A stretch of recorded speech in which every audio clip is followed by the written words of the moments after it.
नमस्कार, मैं डॉक्टर संजय अग्रवाल हूँ, head department of diabetes and medicine Ruby hall clinic में। आज हम एक बहुत महत्वपूर्ण टॉपिक पे बात करने वाले हैं और वो है प्रोटीन्स का रोल जो है डाइट में, खास करके जो पेशेंट्स को डायबिटीज़ है उनके बारे में।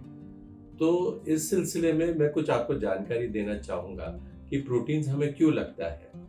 तो कन्वेंशनली जब हम बात करते हैं डाइट के बारे में, तो हम बोलते हैं प्रोटीन्स कितना होना चाहिए, कार्बोहाइड्रेट्स कितना होना चाहिए और फैट्स कितना होना चाहिए, माइक्रोन्यूट्रिएंट्स, मैक्रोन्यूट्रिएंट्स, ये सब बारे में कुछ ऐसे टर्मिनोलॉजी होते हैं जिसके बारे में हम बात करते हैं।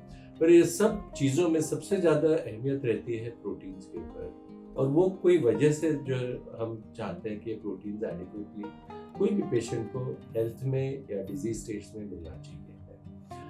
प्रोटीन्स का बहुत इम्पोर्टेंट रोल होता है हमारे शरीर में, जिस पर से ग्रोथ, रिपेयर और मेंटेनेंस टिश्यूज का जो होता है वो प्रोटीन्स के जरिए होता है। वो एक एसेंशियल कंपोनेंट होता है हमारे टिश्यूज का, जैसे मसल्स में भी होता है, टिश्यूज में भी होता है, और एक एडिक्वेट क्वांटिटी में ये हमें डाइट में लेना पड़ता है। साथ में जब पेशेंट्स को डायबिटीज होता है तो ये प्रोटीन्स जो है एक सैटिस्फैक्टरी लेवल जल्दी क्रिएट करता है। तो आमतौर पे लोग ज़्यादा खाना नहीं खाते, अगर हम डाइट्स प्रोटीन रिच दें तो उनकी भूख जो है वो कम हो जाती है। जब आप प्रोटीन्स लेते हैं तो आपका ग्लूकोज जल्दी नहीं बढ़ता है।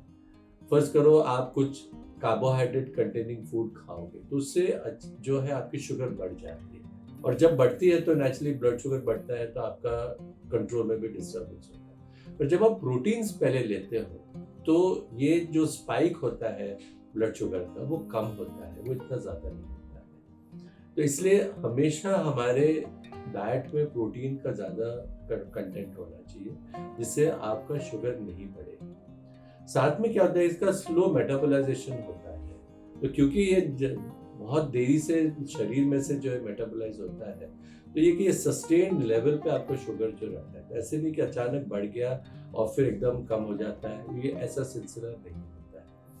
तो एडवांटेज कोई पेशेंट में इसके लिए होता है कि एक तो सैटिस्फैक्टरी लेवल्स इससे होती है ज़्यादा, तो आमतौर पे इंसान कम खाना खाता है, तो नेचुरली उससे आपकी कैलोरीज भी कम हो जाती है और शुगर भी कम हो जाता है। दूसरा, ये स्पाइक नहीं देता है क्योंकि इसकी लो ग्लाइसेमिक वैल्यू होती है। तो लो ग्लाइसेमिक वैल्यू होने की वजह से ये जो है आपकी शुगर को एकदम बढ़त नहीं देता, और इसका जो एक्शन होता है वो स्लो होता है। तो यानी एक सस्टेन लेवल जो है बिना कोई वेरिएशन की जो है वो आपका बना हुआ रहता है, ब्लड ग्लूकोज लेवल्स जो है। हमें प्रोटीन्स की जरूरत रहती है सिर्फ ये शुगर के हिसाब से नहीं, पर आपका मसल मास भी जो है वो प्रोटीन्स के जरिए बनता है। तो जो लोग बहुत तेजी से अपना वेट घटाने की कोशिश करते हैं, कि वो चाहते हैं कि हमारा वेट जल्दी कम हो जाए, खाना कम खाने लगता है, तो ऐसे में आपकी कैलोरी आप कम खाते हो, पर इससे आपका फैट लॉस तो होता है पर मसल लॉस भी होता है साथ में। तो वो फिर अचानक बहुत इंसान को थकान आने लगती है, तकलीफ होने लगती है। तो हमें एडिक्वेट प्रोटीन्स लेने से जो है और वो मसल मास बनने से तो वो थकान वगैरह नहीं होती, तो आपका वेट कम होता है, पर एक हेल्दी तरीके से जो है आपका वेट कम होता है। कितना ज़रूरी है हमें लेना? तो लगभग 0.8 टू 1 ग्राम पर किलोग्राम आपको जो है ये लेना पड़ता है। तो आप ये देखिए कि आपको किस तरीके से ये आप आपके खाने में इतना प्रोटीन्स ले सकें आप। हम आम तौर पे रेकमेंड करते हैं कि आप पहले कोई फाइबर डाइट के साथ शुरू करिए, जैसे सैलेड्स का, स्प्राउट्स का, ग्रीन वेजिटेबल्स है, फिर आप प्रोटीन्स खाना शुरू करिए। और आमतौर पे खाने में प्रोटीन्स किस तरीके से आता है, तो जैसे नॉन वेजिटेरियन लोगों में लीन मीट होता है, खास करके वाइट मीट होता है, एग्स होते हैं, एग वाइट होता है। आप वेजिटेरियन डाइट में पनीर आप ले सकते हो, टोफू ले सकते हो, बीन्स ले सकते हो, चिक पीस ले सकते हो, आपके पल्सेस ले सकते हो।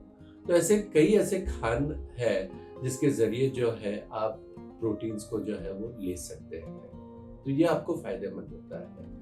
लगभग आपकी कैलोरीज जो है 15 to 20% जो टोटल कैलोरीज है वो प्रोटीन के जरिए जो है वो आना चाहिए।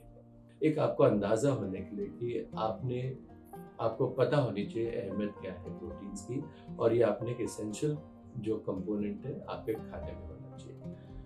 हम ज़रूर आपके लिए अवेलेबल है, आपको कोई क्वेरीज हो उसके बारे में, पर मुझे आशा है कि ये वीडियो आपको हेल्प करेगा आपके प्लान करने में डाइट क्या होना चाहिए। Thank you.